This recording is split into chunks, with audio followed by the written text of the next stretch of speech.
Sejam todos muito bem-vindos. O FIPcast é um podcast que se propõe a desvendar de maneira simples e descomplicada assuntos ligados ao desenvolvimento socioeconômico e ambiental. O FIPcast é um projeto que nasceu da iniciativa conjunta dos meus colegas Leonardo Gandara, advogado, da doutora Luísa Milagres, também advogada, eu, Mayara Vieira, e temos o apoio irrestrito da Fundação Israel Pinheiro, conhecida como FIP, que é uma instituição sem fins lucrativos que está no mercado há mais de 27 anos, desenvolvendo e implementando projetos na área de desenvolvimento urbano, melhoria da qualidade de vida, projetos educacionais socioambientais, enfim. Contribuindo através do terceiro setor para que tenhamos para que a sociedade consiga alcançar de forma mais uníssona a melhoria da qualidade de vida para a população brasileira. O objetivo do podcast é trazer para o debate diversos temas que estão em voga na atualidade, contribuindo e levando conteúdo para profissionais, empresas e agentes públicos envolvidos com projetos em desenvolvimento urbano, ambiental, social e ESG.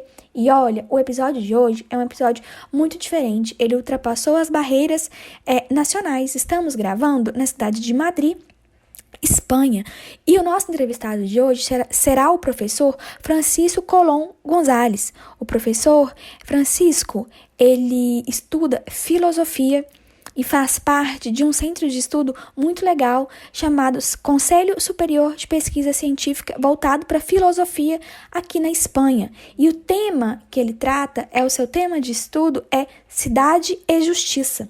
Como utilizar a cidade de forma justa. E eu passo, então, a palavra para minha colega Luísa Milagres, que vai iniciar a entrevista com o professor Francisco Colón, e ele vai falar um pouquinho da sua trajetória acadêmica e por qual motivo se interessa por esse tema. E como vocês observaram, os nossos últimos podcasts foram voltados para o planejamento urbano, desenvolvimento econômico, ambiental. Então, é importante fazermos uma conexão com o tema que queremos tratar hoje. Luísa, conta pra gente um pouquinho do que a gente vai falar hoje e comece a entrevista com o professor. Olá, pessoal! Hoje o FIPcast é muito especial. Estamos falando aqui da cidade de Madrid, na Espanha. Falaremos com um professor que é referência aqui no país, em temas voltado para o desenvolvimento urbano e cidades. E contamos com vocês aqui na participação de hoje para acompanhar esse programa super especial.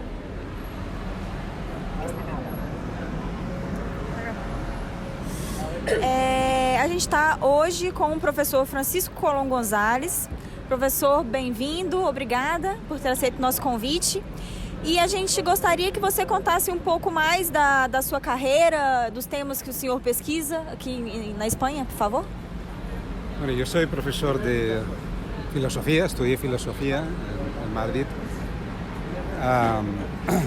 Estudié filosofía y después hice una diplomatura aquí en Madrid de Derecho Constitucional y de Ciencia Política, pero siempre me he especializado en cuestiones de teoría política, teoría social. Marché a Alemania, estuve en posgrado allí y hice la tesis sobre teoría crítica de la sociedad, ¿no? De la sociología alemana de los años 30, y posteriormente he sido profesor de sociología en Navarra, hasta que regresé a Madrid, a mi antigua alma mater, ¿no? Al Instituto de Filosofía del Consejo Superior de Investigaciones Científicas, que es un organismo multidisciplinar de investigación. Y en los últimos 30 años, ¿no? Yo siempre he trabajado en cuestiones que...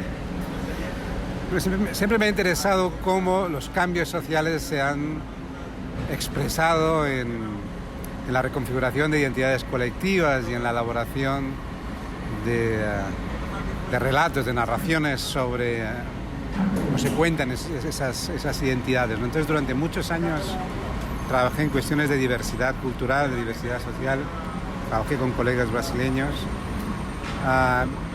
y trabajé también en los movimientos o los relatos opuestos a la diversidad, como han sido los nacionalismos, ¿no? Pues eso lo llevé durante mucho tiempo, pero hace ya casi 15 años, llegué a la convicción de que hay una saturación culturalista e identitaria en las ciencias sociales, ¿no? Es el tema que ha dominado toda la agenda académica. y que también ha habido una derivación quizá muy esencialista, ¿no? Pensar las identidades como con categorías de tiempo que son anacrónicas, ¿no? Entonces, bueno, digamos que empecé a ser cada vez más escéptico desde esa perspectiva culturalista o identitaria y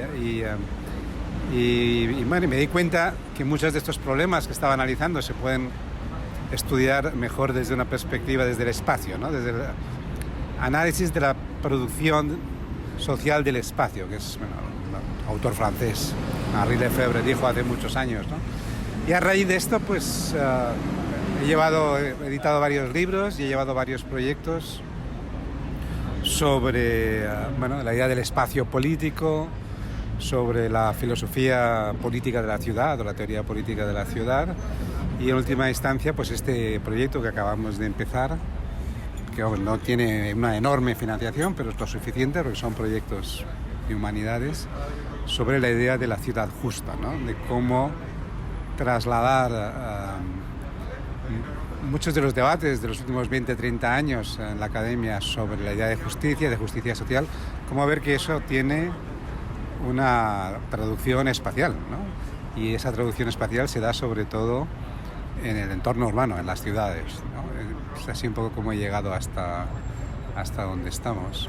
Y este es un proyecto, bueno, este es un proyecto normativo, es una perspectiva normativa sobre la ciudad, pero también es un proyecto interdisciplinar, o sea, intentamos mostrar, ¿no? Cómo desde distintas perspectivas, desde la sociología, desde la ciencia política, desde la arquitectura, hay una serie de preocupaciones que en última instancia tienen que ver, aunque no están siempre expresadas así, tienen que ver con ideas de cuáles son los arreglos, los esquemas justos de coexistencia, de convivencia en las ciudades, ¿no? Básicamente esa es la idea. Entendi. E o senhor poderia falar pouco para a gente sobre o seu último projeto, chamado La Ciudad Justa, Exclusión, Pertenencia y Bienes Comuns en una perspectiva urbana sobre la teoría de la justicia? Bueno, lo que estaban contándome sobre los programas de regularización en las ciudades brasileñas, y si vienen con dotaciones, si se crean escuelas o no, si se aporta... Bueno, todo esto es una indicación de cómo la justicia social o la distribución de los bienes sociales tiene mucho que ver con la localización de esos bienes, ¿no? Entonces hay una dimensión que es muy clara, que es la distribución espacial de los bienes sociales en el tejido urbano, ¿no? Por ejemplo, si se regulariza una zona de vivienda informal o vulnerable, o si se decide dónde se coloca una escuela o dónde se ubica un hospital, o por dónde va a pasar una línea de transporte que inmediatamente va a alterar el precio de los suelos. Todo eso son decisiones que tienen que ver con la organización del espacio y con la localización de los bienes sociales en el espacio, públicos, privados. Y todo eso son cuestiones, en última instancia, de justicia distributiva, ¿no? ¿Qué le corresponde a quién? La vieja definición aristotélica de la justicia distributiva era dar a cada cual lo que le corresponde, ¿no? Entonces la cuestión es, bueno, ¿qué conceptos tenemos, qué esquemas de justicia podemos pensar para determinar, para evaluar, por ejemplo, políticas públicas que tienen que ver con las decisiones sobre la ubicación espacial o la organización espacial de los bienes sociales, ¿no? Esto es lo que un autor, bueno, un urbanista le llamó justicia espacial, no tiene nada que ver con el espacio extraterrestre ni nada de eso, sino básicamente cómo ver cómo las relaciones de injusticia o de justicia social tienen no solo que ver con lo que se reparte, digamos, los recursos o las capacidades que se generan en las personas, sino que tiene que ver también con dónde se ubica espacialmente, cómo se organiza espacialmente esos recursos que tienen que permitir compensar las desigualdades o las desventajas sociales, ¿no? Bueno, entonces el proyecto va por ahí, ¿no? Intenta explorar esta idea de la justicia espacial o en la ciudad, o una teoría urbana de la justicia en distintos apartados que van desde la idea de los bienes comunes de naturaleza urbana hasta cuestiones como la gestión del patrimonio, ¿no? La memoria urbana. El patrimonio en buena medida es memoria urbana, y los efectos que eso tiene, por ejemplo, cuando se viene de la mano de procesos de turistificación, por ejemplo, de gentrificación. Todos son fenómenos que tienen que ver con la distribución de ventajas, desventajas, riesgos, ganancias, pérdidas. Son esquemas de justicia, ¿no? Que hay que tener instrumentos para pensarlos. Sim, a próxima pergunta, acho que o senhor já começou até a responder, que seria, para você, qual o conceito de justiça urbana ou de justiça espacial? E como esse conceito se conecta ao direito à cidade? Bueno, el derecho a la ciudad es un lema que ha tenido mucho éxito, que lo formuló por primera vez un filósofo francés, Henri Lefebvre, en el año 68, cuando la Revolución de París. Él era un filósofo marxista, pero no era estructuralista, era un hombre, digamos, más original que todo esto. Y él planteó, bueno, por un lado, que el viejo marxismo no había percibido bien que los procesos de valorización del capital y de la industrialización necesariamente suponían procesos de urbanización, y que la urbanización, a medida que avanzaba la industrialización, cobraba, digamos, una dinámica propia para la que no había elementos conceptuales, ¿no? Entonces él dijo, bueno, y partamos de la hipótesis de que todas nuestras sociedades van a acabar completamente urbanizadas, ¿no? Y la idea es, entonces, dice, y para él lo urbano, no solo para él, sino para otros urbanistas como Jane Jacobs, etc., el urbano era un espacio de representación social y donde se ofrecen las posibilidades para una vida más plena, ¿no? Es un viejo ideal que viene del mundo griego, ¿no? Y él decía, bueno, estamos viendo en las últimas décadas, desde la posguerra, la gran ampliación de las ciudades europeas, los nuevos barrios, etcétera, etcétera. Estamos viendo un desplazamiento de las clases más desfavorecidas, de las clases trabajadoras, etcétera, a la periferia, al banlieue, etcétera.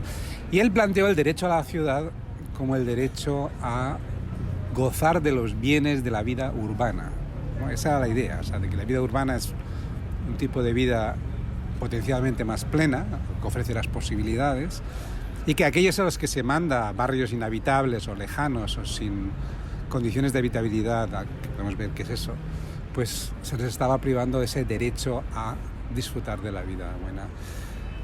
Yo creo que esa es una idea válida, que hay que rescatar, pero que hay que reformular plenamente para pensar en qué consiste una vida urbana, digamos, exitosa o conseguida, ¿no? O la pregunta inversa, ¿por qué determinadas intervenciones urbanas, sobre todo intervenciones de tipo social, de realojamiento, de regularización, por qué muchas de ellas fracasan? Pues, ¿qué es una intervención urbana exitosa? ¿Es una que ha permitido que se revalorice el suelo? ¿O es una que ha permitido sacar de la marginación a determinados colectivos sociales? Y a veces se saca a estos colectivos de barrios o de condiciones de vida penosas, pero se les ubica en otras construcciones que no funcionan, que reproducen dinámicas de exclusión y de marginación, etcétera, etcétera, ¿no? Entonces eso es lo que está detrás. Es necesario pensar desde el urbanismo y desde la sociología urbana, que es toda la dimensión no solo distributiva de dónde se ubican los bienes, de dónde se crean los recursos espacialmente en la ciudad, de manera que no se concentren en determinados sectores o creen procesos de segregación social, sino también toda la dimensión cualitativa que nos permita entender la idea de la habitabilidad, ¿no? ¿Qué es la habitabilidad? ¿Qué hace que un espacio urbano sea un hábitat humano, mientras que hay otros espacios que no que no ayudan a esa habitabilidad, ¿no? Hay muchos experimentos de arquitectura contemporánea, de urbanismo, las plazas duras, en fin, todo lo que fueron los projects, ¿no? Esos proyectos de realojamiento social en Estados Unidos, las banlieues en Francia, que han sido proyectos en buena medida fracasados porque no tienen una dimensión de habitabilidad o no se ha pensado en qué consiste la habitabilidad, ¿no? Entonces, bueno, el derecho a la ciudad tiene que plantearse también que no es el derecho a vivir de cualquier manera o a construir de cualquier manera o a regularizar de cualquier manera, sino que hay que analizar toda serie de elementos que puedan ayudar a desarrollar las capacidades de los individuos. Yo en ese sentido, pues, la idea que maneja Amartya Sen y todo el Plan Nacional para el Desarrollo Humano de las Naciones Unidas está inspirada en esa idea, en la idea de no repartir peces, sino enseñar a pescar, ¿no? O sea, crear competencias en los individuos, en los miembros de la sociedad, que les permita por sí mismos valerse, ¿no? Y ahí la pregunta es, bueno, ¿hasta qué punto el entorno construido, las formas de urbanismo, pueden contribuir o pueden impedir el desarrollo de esas competencias, ¿no? Y eso va desde elementos de justicia distributiva a elementos como la posibilidad de identificarse con el paisaje en el que habitas, crear un hábitat, o sea, construir y habitar, eso lo decía Heidegger, ¿no? El filósofo que habló sobre la idea de habitar. No sé, el levantarte por la mañana y ver un espectáculo, un paisaje horroroso delante de ti, deprimente, eso a mucha gente les impide identificarse con su propio lugar de morada, lugares de los que la gente quiere marcharse para hacer otro tipo de vida. Entonces, hay todas estas dimensiones de la habitabilidad, de lo habitable, de la creación de hábitats urbanos y no solo de espacios construidos, que tienen que ver con esta idea de la justicia espacial, con la dimensión más cualitativa de la justicia espacial, ¿no? Considerando que todos esses nossos problemas sociais, eles se manifestam, né, no espaço urbano, problemas básicos que o senhor falou agora, como gentrificação, crescimento desordenado, segregação social, na sua opinião, como seria possível reconectar essa ideia de ética urbana, de justiça social, com o ambiente construído que temos hoje? La idea de éxito urbano, ha dicho. Ética urbana. Ética urbana. Vamos a ver, vamos a partir de una idea. No está muy claro qué es una ciudad. O sea, aunque parece, estamos hablando aquí con mucha naturalidad del hecho urbano, lo cierto es que en las ciencias sociales, incluso el programa Hábitat de las Naciones Unidas, empieza preguntándose qué es una ciudad, what is a city. Y no hay una respuesta clara, porque geógrafos, historiadores, sociólogos, cada uno va a dar criterios distintos, ¿no? Es más, durante muchos años en la sociología urbana se la criticó diciendo que era una disciplina a la búsqueda de un sujeto, que las ciudades han sido históricamente escenarios donde se han desarrollado muchos cambios sociales, pero no han sido actores, no son agentes de esos cambios, ¿no? Hay una gran discusión, ¿no? Hay mucha gente que dice... Y lo cierto es que las ciudades, lo que llamamos ciudades, las primeras aparecen 4.000 años antes de Cristo, incluso algunas en el Neolítico, ¿no? Hemos estado ahora en Turquía visitando Çatalhöyük y algunos yacimientos allí, pero su papel a lo largo de la historia ha sido muy, muy variable, ¿no? No es un proceso constante y creciente, sino que ha tenido diversas caídas y recaídas. Ahora bien, las ciudades modernas, cuando se plantea todo el debate sobre la ética urbana, que es un debate que viene del mundo clásico, lo que tenemos que tener en cuenta es que las ciudades sí que se han convertido en laboratorios sociales. Las ciudades condensan, no solo que cada vez más gente vive en las ciudades, mayor proporción de la población, sino que las ciudades condensan casi de forma acelerada e intensificada muchos de los grandes conflictos o problemas a los que se enfrentan las sociedades contemporáneas, ¿no? Entonces, la idea de una ética social, bueno, la idea de una justicia espacial tendría que justamente dar criterios para responder a lo que entendemos por sostenibilidad o cuál es la idea de la responsabilidad en el consumo de recursos y producción de lixo, ¿no? Como se dice, de basura, de desgastes. Cómo se pueden financiar los problemas de reorganización social o cuál es la capacidad que tenemos para identificarnos con nuestras ciudades. Todo esto no se puede hacer sin formas de participación política. Por tanto, no se trata de que haya una ética urbana en un libro listo para repartir, sino que lo que se trata es más bien de, a través de la deliberación y de la participación política y social, discutir los distintos intereses que están en conflicto, ¿no? Y las distintas posibilidades que hay de llegar a acuerdos en común sobre hasta dónde estamos dispuestos a renunciar a un crecimiento cuantitativo de las ciudades para ganar algún tipo de beneficio cualitativo, ¿no? Y ahí hay conflictos de intereses, eso es evidente, ¿no? No son los mismos los intereses de los propietarios del suelo, de las promotoras, que de aquellos que quieren que se les regularice una vivienda ilegal. Entonces, lo que pasa es que la única forma, incluso no solo política, sino epistemológica, de lograr criterios compartidos, porque si no son compartidos no van a funcionar, ¿no? Criterios compartidos de justicia social es a través de procesos de participación y de deliberación con asesoramiento de las ciencias sociales. Ahora, yo ahí sí que creo que hay un elemento fundamental. O sea, para que una sociedad, para que una ciudad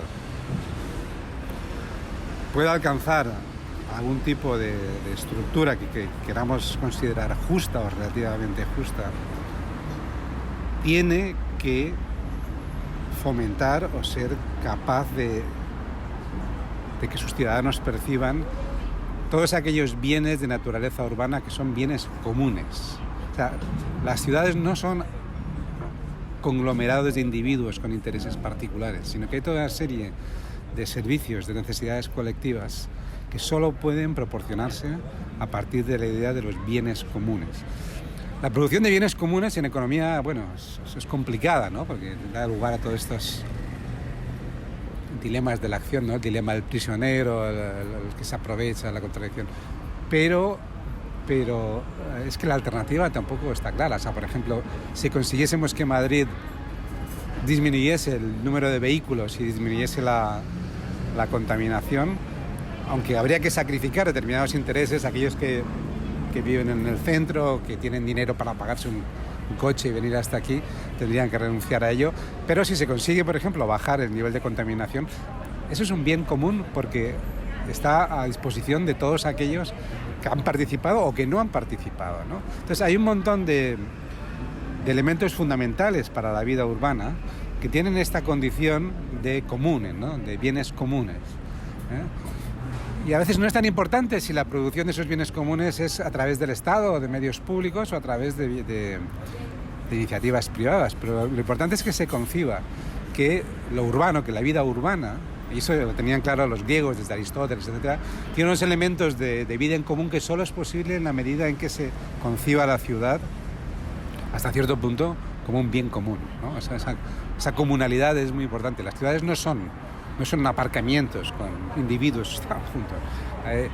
La densidad y la aglomeración cuantitativa crea una transformación cualitativa. Entonces la idea de lo común es fundamental para pensar la justicia en la ciudad y cualquier idea o cualquier reflexión ética sobre las políticas públicas aplicables en la ciudad. Com toda essa questão de globalização que a gente tem vivido nos últimos anos, como o senhor entende, e com as cidades não mais se limitando a espaços, né, não se delimitando mais a espaços, como que o senhor entende, a partir desse conceito de globalização, a cidade possível para o futuro?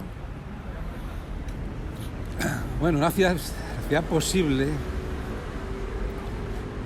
va a ser la ciudad que consiga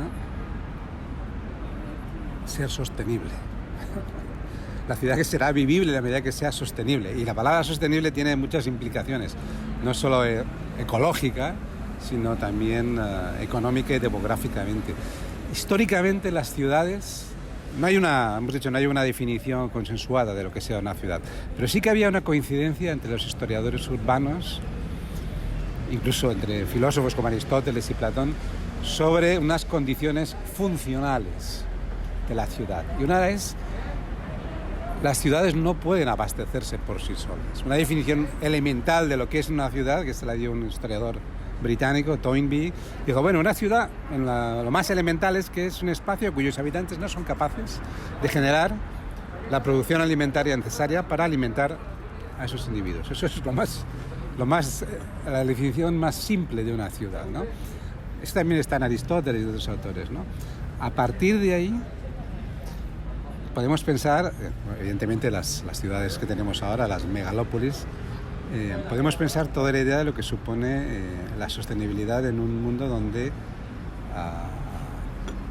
la provisión por ejemplo, Roma se vino abajo desde el momento en que fue imposible alimentar a una ciudad de 1 millón de habitantes con cereales que venían de todo el imperio, de Sicilia. Desde el momento en que las estructuras políticas de Roma se vinieron abajo, las fronteras, ya no era posible alimentar a 1 millón de romanos que no producían para alimentarse, y Roma se fue vaciando. Tener 1 millón de habitantes se calcula en torno al comienzo del cristianismo. En la Edad Media en Roma no quedaban más que 30 o 40.000 habitantes. Cambiando esto a la dimensión contemporánea, las ciudades globales, las ciudades como Sao Paulo, en fin, el Cairo, Pekín, México, también las europeas, solo tienen un futuro en la medida que consigan resolver sus problemas de sostenibilidad ecológica, de tratamiento de residuos y de alojamiento para su población en unas condiciones que no sean verdaderamente imposibles de mantener. Yo creo que es más la idea de la sostenibilidad medioambiental y económica, más que cualquier otra cosa, lo que va a marcar esas posibilidades. Tampoco eso está claro cuál es el límite, o sea, no se ve un límite al crecimiento de las ciudades. Las posibilidades tecnológicas abren muchas. En fin, nadie sabía antes que se podían hacer torres de 40 pisos. En China se están edificando torres de 40, 60 alturas para las nuevas ciudades que las crean en unos pocos meses. O sea, que las posibilidades tecnológicas están ahí. Ahora bien, ¿cómo se va a crear la movilidad se va a mantener la movilidad en estas ciudades? ¿Hasta dónde van a llegar las cadenas de suministro para mantener estas ciudades? Y hasta qué punto es agradable vivir en ciudades como estas. No sé, ha visto estas fotos, ¿no?, de torres y torres y torres. Bueno, la pregunta se queda ahí. Es una pregunta un poco de ciencia ficción, ¿no? Pero la idea de la sostenibilidad económica y ecológica y la movilidad va a ser fundamental. Quizá con la COVID hemos visto una cosa que no se sospechaba, que es que este gran problema de la movilidad urbana va a haber que empezar a pensarlo de otra manera, ¿no? Se puede trabajar desde casa. Esto va a afectar a los precios inmobiliarios, va a afectar a la idea del suburbio, de la banlieue, etcétera, etcétera. Nos va a hacer pensar de forma muy distinta el espacio urbano de como lo estábamos pensando hace 20, 30 años, ¿no?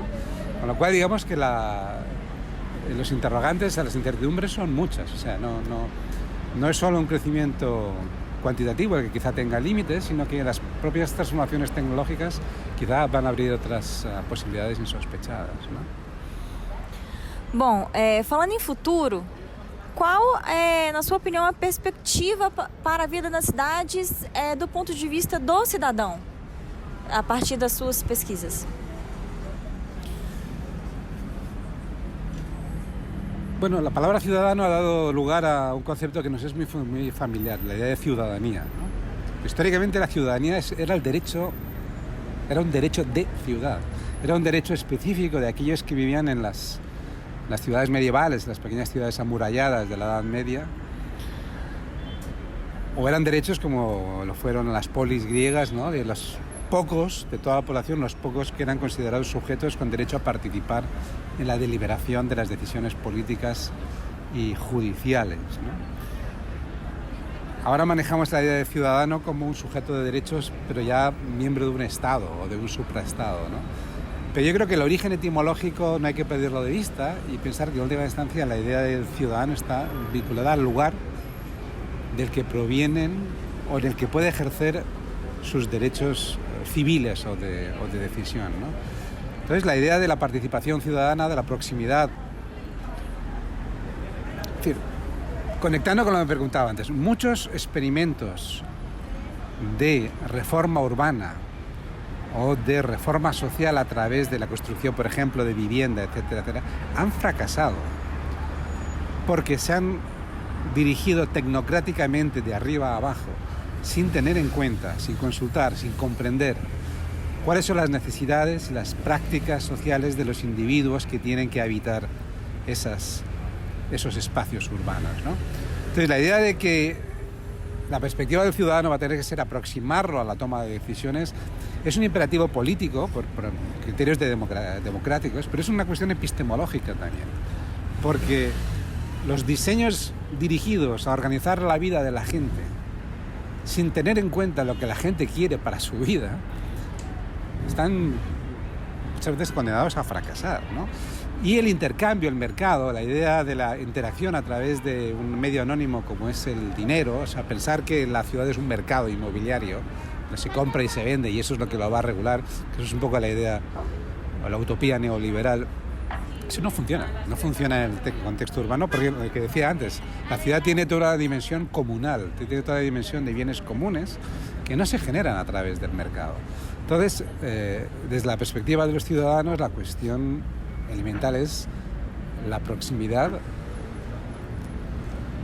a la toma de decisiones, de cosas que les van a afectar a ellos muy directamente, mucho más que otro tipo de cuestiones que tengan que ver con el valor de la moneda o la regulación de las importaciones, etcétera, sino aproximar la decisión sobre las cosas que acontecen en la ciudad y cómo se organiza su vida a aquellos que van a sufrirlas y que van a participar. Por lo tanto, la participación y la coparticipación, o sea, la participación en los procesos de regeneración urbana y la coparticipación política, o sea, democrática a través de la opinión en la generación de políticas públicas, yo creo que es algo fundamental, que tampoco es fácil, ¿no? Porque la gente luego no quiere necesariamente dedicar mucho tiempo a reuniones con vecinos, en fin.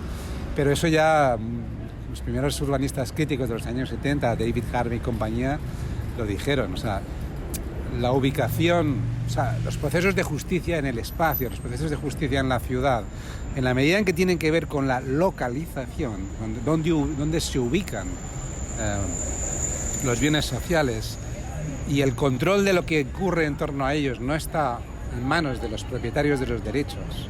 Yo no tengo control sobre lo que van a decidir mis vecinos, si van a llegarme vecinos indeseados, si va a llegar una parada de metro que va a hacer que se revalorice mi vivienda, o se va a quedar una fábrica o algo ruidoso que va a hacer que la vivienda baje. Todas esas externalidades no las controlan los individuos y no se pueden regular a través del mercado. Por eso, ya decía Harvey, la acción política, la acción colectiva es fundamental para la asignación de bienes cuando hay externalidades, ¿no? Entonces, por eso es tan importante la participación ciudadana en las políticas públicas que tienen que ver con las ciudades, porque sin eso, esas políticas tienen grandes riesgos de fracasar.